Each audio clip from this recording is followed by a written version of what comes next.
आपकी एक भविष्यवाणी बहुत तेजी से वायरल हो रही है कि ये जो महाकुंभ है इसके बाद अब महाकुंभ नहीं लगने वाला। जी बिल्कुल, और ये भविष्यवाणी ऐसा नहीं है कि हम ही बोल रहे हैं, हमें इन्होंने ही बोला है कि ये जो कुंभ है ये इस तरह से घटना है और ऐसे ऐसे करके आगे फिर कोई कुंभ ऐसे होने वाला नहीं है। कलयुग तो एंड पे है, बता ही तो रहे हैं, ये हम ही नहीं बोल रहे हैं। 5 साल 7 साल 2 साल 1 साल 3 साल कब? देखिए ये 2025 2027 2030 तक ये फाइनल सारा रिजल्ट सब लोगों के पास आ जाएगा, सबके पास आ जाएगा। क्या वही लोग रहेंगे इस धरती पर? सिर्फ 5% लोग होंगे जो सत्य होंगे और वही वहां से सतयुग शुरू होगा। कौन सी ऊर्जा है जो आपको मोटिवेट करती है? महाकाल, महादेव, महाकाली, कल्कि अवतार, विष्णु जी, शेषनाग जी। 44 साल बाद आया महाकुंभ, जिसमें भविष्यवाणी कर दी है नूर अनंता के नाम से जाने जाने वाली ये माता। इन्होंने कह दिया है कि ये जो कुंभ लगा है इसके बाद ये कुंभ नहीं लगेगा। जी हाँ, ये बताती हैं कि जो मैं देखती हूँ अपनी भक्ति से उसे पता चल जाता है कि ये जो हो रहा है ये इसके बाद नहीं होगा, सतयुग जैसा वातावरण हो जाएगा। तो ये नूर अनंता माँ एक भक्ति करती हैं जिस भक्ति से इन्हें पहले से ही पता चलने लगता है कि ऐसा होने वाला है। 2025 के बाद सतयुग जैसा वातावरण तैयार होगा और वह शक्ति जैसे ये कहती हैं वह शक्ति अवतरित हो चुकी है।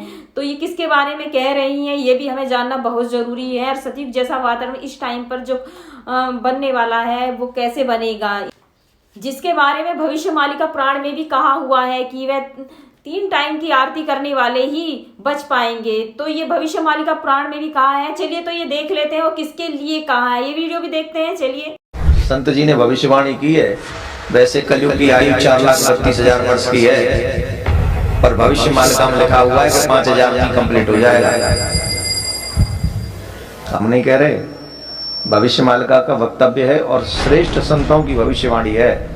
तो आप शॉर्ट में अगर समझना चाहते तो इतना समझ लो, 2025, 2026, 2027 ये 3 साल पूरे विश्व की मानवता के लिए डेंजरस टू डेंजर है।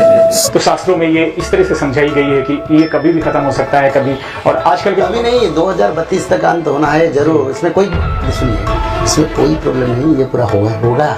इसके लिए समय निश्चित है, इसके लिए सब इंतजाम भगवान कर चुके हैं। 33 करोड़ भारत से और 31 करोड़ विदेश से बजरंग मालिका में लिखा है। तो क्या सब त्रिसंध्या करते रहेंगे, सब श्रीमद् भागवत महापुराण पढ़ते रहेंगे, सब माधव नाम जपते रहेंगे? तो ऐसा नहीं है। जो सत्य, प्रेम, दया, क्षमा, शांति की राह पे रहेगा वो भी सत्य में प्रवेश करेगा। लेकिन जो त्रिसंध्या करेगा वो बहुत विशेष हो जाएगा। आने वाले जो खंड प्रलय में जब घर उड़ जाएंगे, जब बड़ी से बड़ी आग लगेगी, समुद्र का लहर पर्वत जैसा उठेगा, तो वो त्रिसंध्या करने वाले बचे रहेंगे। लेकिन उसमें ये भी कहा गया है, बचेंगे कौन? जो जगन्नाथ प्रभु के चरणों का आश्रय ले लेंगे, जो भगवान का आश्रय ले लेंगे, जो उल्टे सीधे कर्मों से बच जाएंगे, वो हमेशा के लिए सुरक्षित हो जाएंगे। केवल जो प्रभु की शरण में रहेगा वही बचेगा, जो भक्त होगा वही बचेगा, जो सत्य, प्रेम, दया, क्षमा और शांति की राह पे रहेगा वही बचेगा। ये मालिका की वीडियो आपको यही सचेत करने के लिए की गई है कि आने वाले समय में हिमालयन रेंज में 16 से 18 मैग्नीट्यूड का भूकंप आएगा। हाथ जोड़ लो, प्रार्थना कर लो, बचा लियो ठाकुर जी। जो यहाँ आए हैं, जो ठाकुर का नाम ले चुके हैं, गोविंद सनातनियों को तो बचा ही लेना। दर्शकों, आजकल एक पुस्तक बहुत चर्चा का विषय बनी हुई है जिसका नाम है भविष्य मालिका पुराण, जिसको उड़िया भाषा में अच्युतानंद दास जी ने लिखा और उसको हिंदी भाषा में रूपांतरित किया पंडित श्री काशीनाथ मिश्र जी ने। और वो भगवान के पंच सखाओं में से एक हैं और वो मिथ्या नहीं लिख सकते। पंच सखा में अंततम महापुरुष अच्युतानंद दास, महापुरुष बलराम दास, महापुरुष जगन्नाथ दास, महापुरुष जसवंत दास और महापुरुष शिशु अनंत दास ने आज से 600 वर्ष पूर्व 15वीं शताब्दी में पावन उत्कल भूमि उड़ीसा राज्य में भगवान चैतन्य महाप्रभु के शिष्य के रूप में इस धरती पर आए और भगवान जगन्नाथ जी के निर्देश से भविष्य पुराण ग्रंथ को संशोधित करते हुए भविष्य मालिका पुराण ग्रंथ की रचना की। इस क्रम में उन्होंने 1,85,000 ग्रंथों के समूह की रचना ताड़ के पत्तों में की, जिसको उड़िया भाषा में लिखा गया। इस ग्रंथ में पंच सखाओं ने कलयुग के अंत में धर्म की स्थिति, भगवान श्री कल्कि जी का धरा अवतरण, धर्म स्थापना, मनुष्य समाज का उद्धार और अनंत युग तक की भगवान की लीलाओं का वर्णन विस्तार पूर्वक किया है। भविष्य मालिका में लिखी हुई प्रत्येक बात पत्थर की गाढ़ है। ये हमेशा सच साबित हुई है, जैसे कि भारत में मुगलों का अत्याचार, अंग्रेजों की गुलामी, स्वतंत्रता संग्राम की घटनाएं, स्वतंत्रता संग्राम सेनानियों का वर्णन, भारत देश का टूटकर आजाद होना, पाकिस्तान, बांग्लादेश, श्रीलंका, बर्मा देश का निर्माण, प्रथम विश्व युद्ध, द्वितीय विश्व युद्ध, अज्ञात रोग और महामारी आना आदि आदि, ये सभी घटनाएं घटित हो चुकी हैं। भविष्य मालिका पुराण के प्रस्तावना पृष्ठ पर लिखा है कि कलयुग का अंत हो चुका है। शास्त्रीय धारा एवं मनुस्मृति के आधार पर 4 युग का ही समय देखने को मिलता है।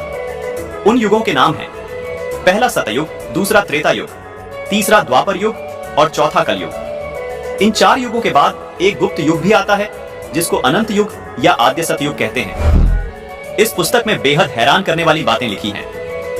भविष्य मालिका पुराण के अनुसार सन 2032 से पूर्व संपूर्ण विश्व में सभी धर्मों और पंथों का पुनर्गठन होकर सारे विश्व में केवल सत्य सनातन धर्म प्रतिष्ठित होगा। दर्शकों, आपको बता दें कि संत अच्युतानंद जी महाराज सहित पांचों पंच सखा परमात्मा कबीर जी के समकालीन रहे हैं।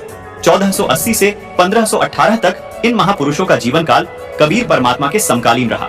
इसी दौरान कबीर परमात्मा जी ने भी ये बातें कही थी। आइए आपको कबीर परमात्मा द्वारा कही गई बातों और भविष्य मालिका पुराण में कही गई बातों में समानता की एक झलक दिखाते हैं। कबीर सागर और भविष्य मालिका पुराण दोनों को लगभग 600 वर्ष पहले लिपिबद्ध किया गया था। कबीर सागर के स्वसंवेद बोध अध्याय में कबीर परमात्मा ने कहा है कि 5 सहस और 500 जब कलयुग बीत जाए, महापुरुष फरमान तब जग तारण को आए। कबीर परमात्मा ने कहा था कि जब कलयुग लगभग 5505 वर्ष बीत जाएगा तब वो महापुरुष दुनिया का उद्धार करने के लिए आएगा। दर्शकों, कबीर सागर के बोध सागर अध्याय में लिखा है कि 5505 तब ये शब्द होगा सांचा। यही बात भविष्य मालिका पुराण में लिखी है। देखिए, इसमें लिखा है कलयुग 5000 साल पूर्ण होगा, तब भक्त और भगवान की लीला का प्रकाश होगा। वहीं कबीर परमात्मा ने कबीर सागर में अपनी वाणी में कहा है कि यथा सरित गण आप ही मिले सिंधु में धाये, सत्य सुकृत के मध्य तिमी सभी पंथ समाये। यहाँ कबीर साहिब जी ने कहा है कि जिस तरह सब नदियां अंत में समुद्र में समा जाती हैं, इसी प्रकार उस महापुरुष के आने के बाद सब पंथ, सब धर्म एक होकर एक पंथ बन जाएंगे और उस महापुरुष के द्वारा चलाया गया एक पंथ रहेगा जो सत्य सनातन पंथ होगा। यही बात भविष्य मालिका पुराण में लिखी है। लिखा है कि भविष्य मालिका पुराण के अनुसार सन 2032 से पूर्व संपूर्ण विश्व में सभी धर्मों और पंथों का पुनर्गठन होकर सारे विश्व में केवल सत्य सनातन धर्म प्रतिष्ठित होगा। दर्शकों, अब जानना यह है कि आखिर वो महापुरुष कौन है जिसके बारे में कबीर सागर में लिखा है। जो जग तारण को आएगा वो अवतार कौन है जिसके बारे में भविष्य मालिका पुराण में लिखा है कि 2032 से पहले वो महापुरुष सभी धर्मों का पुनर्गठन करके सारे विश्व में सत्य सनातन धर्म को प्रतिष्ठित कर देगा।